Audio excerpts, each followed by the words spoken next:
Hello everybody and welcome to the brewing shed, or unfortunately still my kitchen because it's still snowing, it's still freezing cold outside in the shed.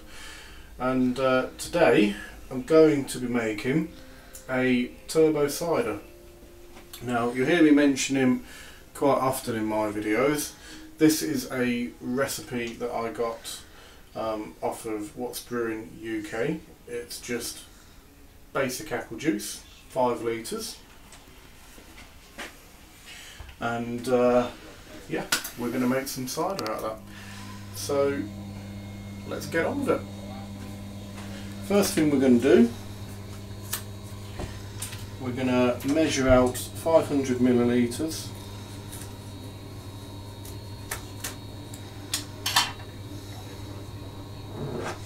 Without making any mess at all.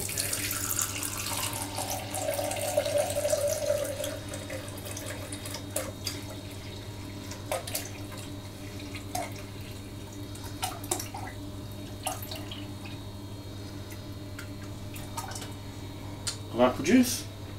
I'll best point out that the apple juice we're using is just 66p. It's the cheapest apple juice I could find. It's from concentrate, that's very important.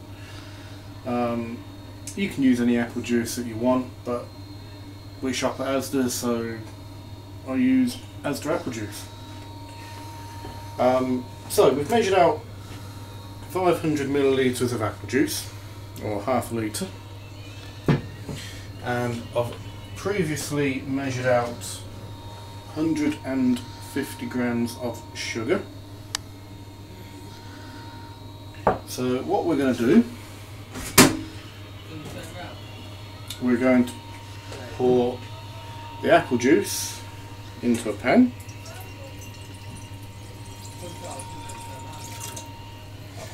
And we're going to apply just a little bit of gentle heat.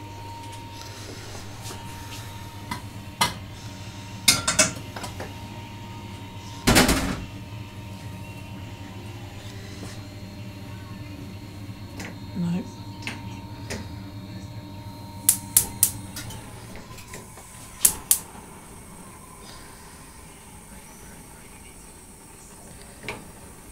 Okay, so when you're doing this, it's important not to, well, it's important, but we're not going to bring it to the boil. All we really want to do is dissolve the sugar into the apple juice.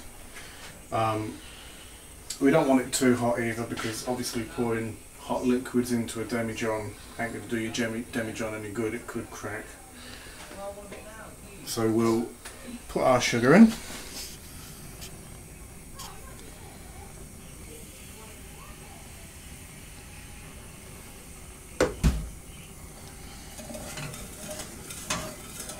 We're just going to gently stir that now until the sugar dissolves and the apple juice goes clear. Just going to turn the heat down a little bit because, like I said, I don't really need to boil it.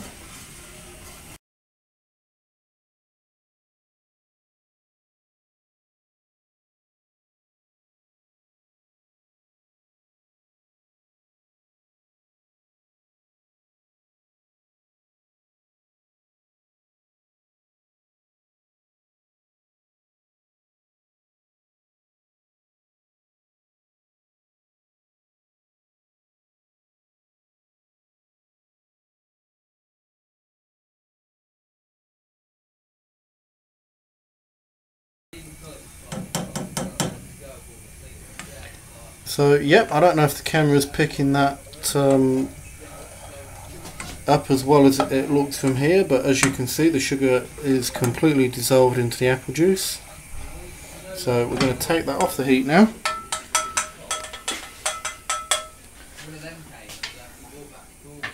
I'm going to return that to my jug. Do it there because I'm going to make a mess and my wife will kill me.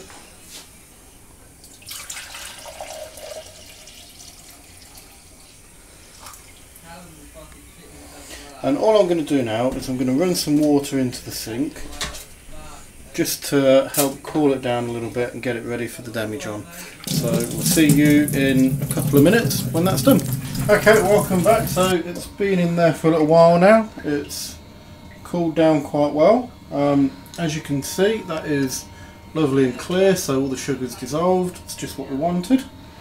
So what we're going to do now is we're going to add this to our demijhon. Now everything that you see here that I'm using has already been previously sterilised. If you're watching these videos, you know that anyway, but it's just to you know, make everyone aware that everything that you use does need to be sterilised so as not to contaminate the beer, or cider in this case. So we're just going to pour our cider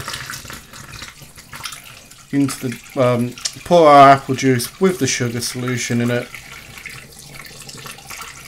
into the demijhon.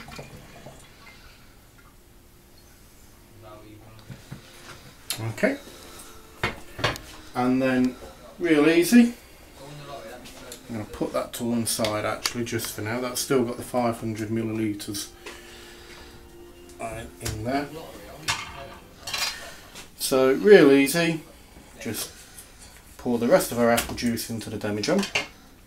Now what I'm going to do is leave a little bit of room at the top because it does tend to be quite a vigorous fermentation and you will often get a blowout. So that's the reason I've left the half carton over there. What I'll do in a couple of days time, when the rigorous part of the fermentation is over with, I'll remove the bung, pour the rest of the apple juice in and then let it carry on its merry way. So we just add the rest of our apple juice.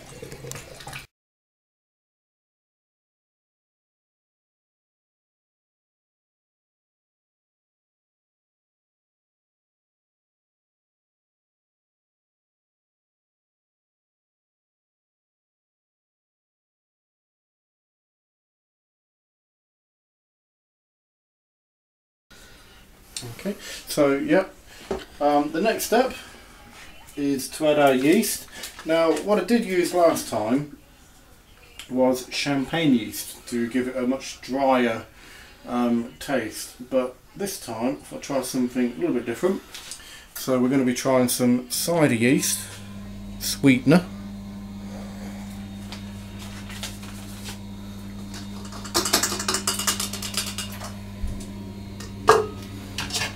And all you do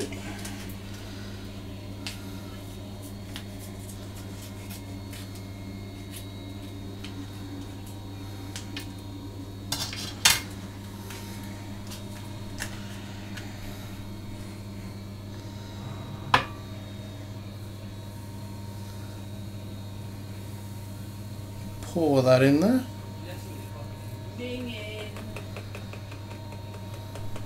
Some people, I've seen them put their hand over the demijhon and give it a real good shake, and you know that's fine if that's what you want to do. It aerates it for the yeast. I don't do that just on the off chance. I mean, obviously you wash your hands and everything, but I don't want to contaminate it, so I'm not going to do that personally. It's been aerated when I've poured the apple juice in anyway.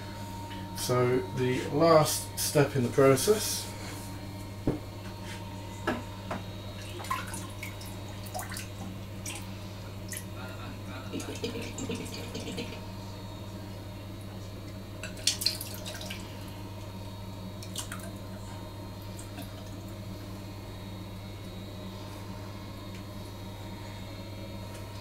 water that's previously been boiled in the kettle. That's sanitising solution that was in, so I'm just going to rinse that over.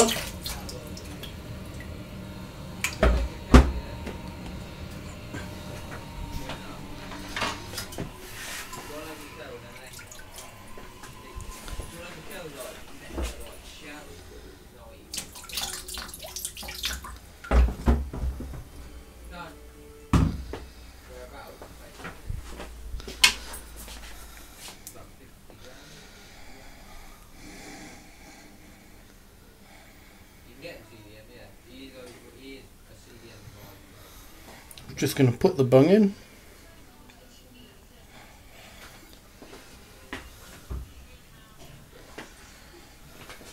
Fill that with water from the kettle, previously been boiled.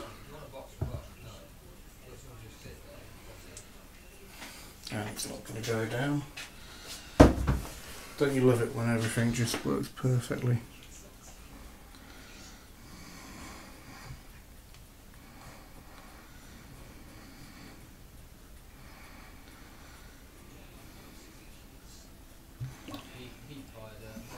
There we go.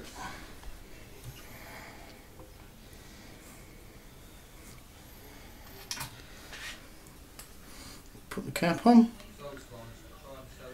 So I'll leave that now for 2 days. Let the most vigorous part of the fermentation go out the way. We'll hope that we don't have a blowout, which does happen quite often with the turbo cider. And 2 days time I'll come along. I'll add, I should probably drink this actually, but in 2 days time I should come along and add another 500 millilitres of apple juice to bring that to the top. And then in 2 weeks time I'll bottle that up with half a teaspoon of sugar for priming, and then in another 2 weeks time, a month, we should have 10 bottles of cider. I hope that video has helped somebody if they've decided to have a go. And check out the next video, because in a few minutes we're going to try a little variation on this particular recipe, strawberry cider. So we'll see you then. Thank you.